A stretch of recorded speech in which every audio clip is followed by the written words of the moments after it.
Vacances, plage et soleil ne riment pas souvent avec prise de force. Mais si c'était le cas, et si la notion de matériel en force athlétique et en musculation n'était qu'un mythe sans fondement? En tant que powerlifter non professionnel, j'ai besoin d'un rack, d'un banc et d'une barre pour m'entraîner correctement. Mais comme tout le monde, je veux profiter de l'été et du sable chaud sans perdre la moitié de mes capacités physiques. Ainsi, dans cette vidéo, je vous expliquerai comment vous pourrez augmenter votre total sans aucun matériel, et ce, que vous soyez débutant ou expérimenté.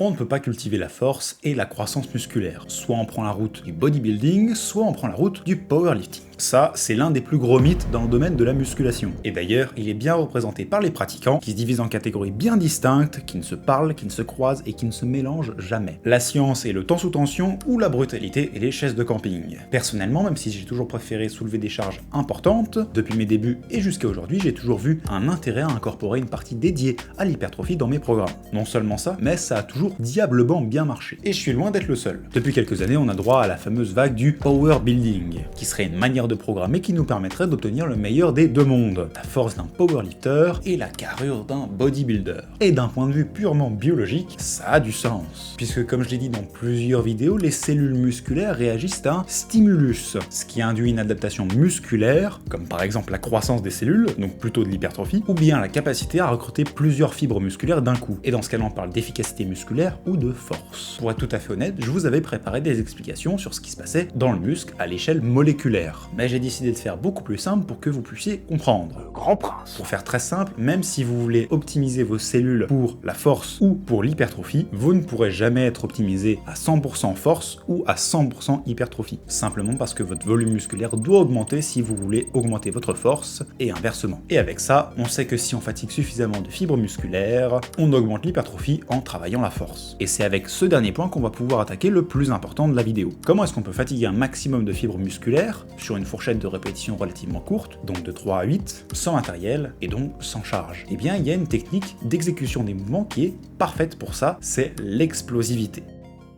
L'explosivité, ça correspond à recruter un maximum de force d'un seul coup. Par exemple, une frappe, comme un coup de poing, un muscle-up ou un sprint. Bon, en fait, c'est pas une formulation correcte. Et pour comprendre ça, il faut que je vous introduise le concept de la tension musculaire. La tension musculaire, c'est comme son nom l'indique, à quel point un muscle est mis sous tension. Mais non. Et cette tension dépend de plusieurs facteurs, dont les deux premiers peuvent être expliqués avec une équation que vous connaissez très certainement, qui est la suivante. Ultimement, la tension musculaire, c'est la relation entre la charge qu'un muscle reçoit et la charge que ce muscle peut encaisser. Dans notre équation, les deux facteurs sont donc la masse, ou la charge, et la vélocité, sous-entendu la vitesse de contraction ou d'élongation du muscle. L'explosivité permet d'augmenter la tension qu'un muscle reçoit sans pour autant augmenter réellement la charge ou la vitesse initiale du mouvement. Mais comment ça marche? Ce qui fait qu'un muscle travaille dur, c'est qu'il doit se contracter sous contrainte. Il doit donc augmenter sa vitesse de contraction musculaire par rapport à une charge immobile. Quoi? Ok, pour faire simple, on va prendre un développé couché. On va se concentrer sur la phase concentrique uniquement, c'est-à-dire la remontée de la barre. En bas du mouvement, la barre, qui représente la contrainte, est immobile, donc avec une vitesse nulle. Lorsqu'elle remonte, elle prend de la vitesse, puisqu'elle passe d'une vitesse nulle à une vitesse supérieure à 0. Et le moment où les pectoraux ont le plus travaillé, c'est au tout début de la montée, notamment dû à ce changement de vélocité nécessaire. Donc avec ça, on peut déduire que quand on a une vitesse à un moment B plus importante par rapport à un moment A étant antérieur à B, avec notre équation, c'est logique. On a les deux équations avec notre moment A et notre moment B, et si la vitesse au moment B est plus importante que la vitesse au moment A, alors l'énergie du moment B est plus importante que l'énergie du moment A. Je sais que vous êtes en train de me supplier que j'arrête avec mes maths, alors j'ai décidé de vous épargner la suite.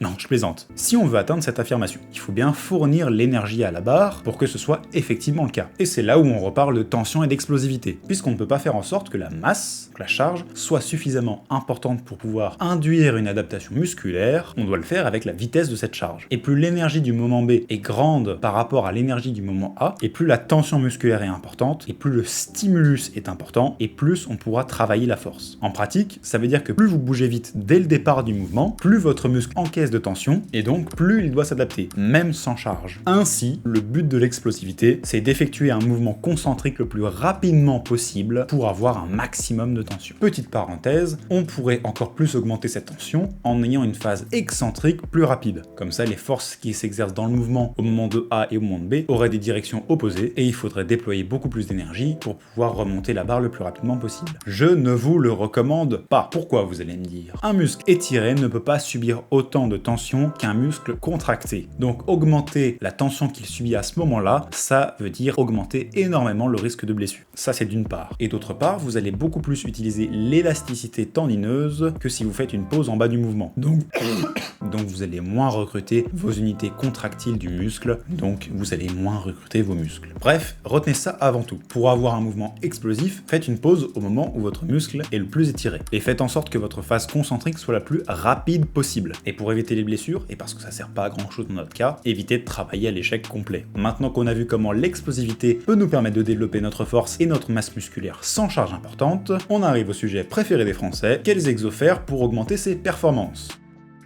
Ici, je ne parlerai que des exercices qui sont susceptibles d'augmenter les performances sur le squat, le bench et le deadlift. Et ils ne travailleront donc que des groupes musculaires fortement impliqués. En gros, il n'y aura pas d'épaule ou d'abdos. Et je le dis maintenant, tous ces exercices doivent être travaillés de manière explosive pour pouvoir stimuler la croissance de votre force. Et on commence avec un mouvement souvent détesté, le squat. Je sais pas pourquoi d'ailleurs, tout le monde le déteste.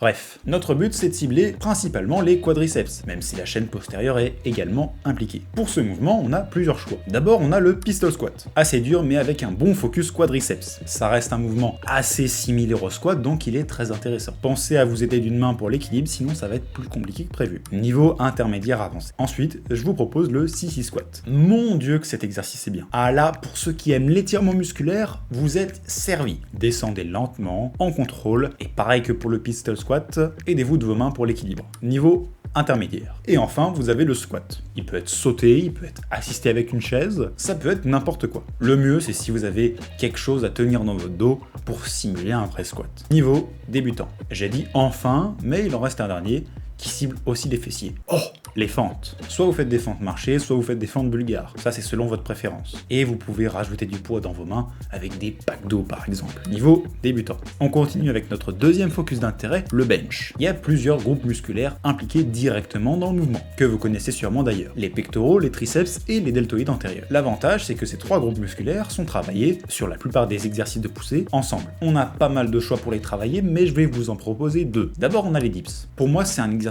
incroyable pour les trois groupes musculaires que je viens de citer. Par contre, attention, faut bien les faire. Pensez à vous pencher en avant et à faire un contrepoids avec vos jambes, parce que si vous les laissez en arrière, vous allez avoir un effet de balancier qui peut vous aider. Mais si tu veux recruter tes triceps, il faut pas se pencher en avant. Donc ce que tu dis, c'est pas vrai. Alors oui, Jonathan, tu as raison, mais c'est les pectoraux qui font le gros du travail au bench. Donc mettre l'accent dessus est totalement logique. La plupart des parcs de nos jours contiennent des parcs de street workout avec des barres parallèles où vous pourrez effectuer vos dips. Vous pouvez les lester avec un sac à dos et des livres ou des packs d'eau par exemple à l'intérieur. Niveau intermédiaire avancé. Si vous n'avez pas accès à des barres parallèles ou que c'est trop difficile pour vous, voilà une deuxième possibilité. Vous connaissez tous cet exercice, je vais bien sûr parler des pompes. Honnêtement, c'est un exercice qui est parfait pour travailler spécifiquement le bench, surtout si vous êtes plutôt débutant. C'est un exercice qui est quasiment similaire au mouvement du développé couché, donc c'est idéal si vous n'avez pas de matos. Ici, je vais plutôt vous proposer des pompes sautées pour le côté explosif. Il y a d'autres variantes possibles, par exemple sur les genoux si les pompes normales sont trop difficiles pour vous, ou à l'inverse avec un sac lesté si jamais c'est trop facile. Niveau débutant intermédiaire. Et pour terminer, on va parler du deadlift. C'est clairement l'exercice le plus difficile à travailler correctement. Mais je vous ai quand même sélectionné deux mouvements qui vous permettront de le faire de la bonne manière. Le but de ces exercices, c'est de cibler la chaîne postérieure et principalement les ischio-jambiers. Pour ça, on a le deadlift roumain et vous pouvez prendre des packs d'eau ou n'importe quoi qui fait un minimum de poids. Cet exercice est très bon pour pouvoir travailler la technique du deadlift, mais forcément, la charge que vous pouvez supporter est tellement grande qu'il faut bien penser à avoir un mouvement très explosif. Il y a une variante possible en le faisant avec une seule jambe, mais bon, malheureusement, ça peut être compliqué au niveau de l'équilibre. Niveau débutant. Et en deuxième option, on a les curls nordiques. C'est un excellent exercice d'isolation des ischio-jambiers. Par contre, il est très difficile. C'est pour ça qu'une fois que vous êtes bien calé au niveau de vos pieds, vous pouvez vous propulser en bas au moment de la montée. Ah, et pensez à mettre un coussin en dessous de vos genoux, sinon ça va piquer. Niveau intermédiaire avancé. Finalement, que vous ayez du matériel ou non, vous pouvez très bien développer votre force à la plage. Néanmoins, gardez à l'esprit que c'est tout à fait ok d'avoir une activité physique drastiquement réduite pendant 2 semaines. Si vous êtes habituellement régulier, ça va pas vous tuer. En gros, profitez de vos vacances de la manière que vous voulez. C'en est malheureusement déjà fini de cette vidéo. Si jamais elle vous a plu, n'hésitez pas à la liker et à laisser un commentaire pour me le faire savoir, et n'hésitez pas à vous abonner pour ne pas rater les prochains bangers. Et sur ce, je vous souhaite de bonnes vacances. Enfin, bon début de vacances, pour ceux qui en ont.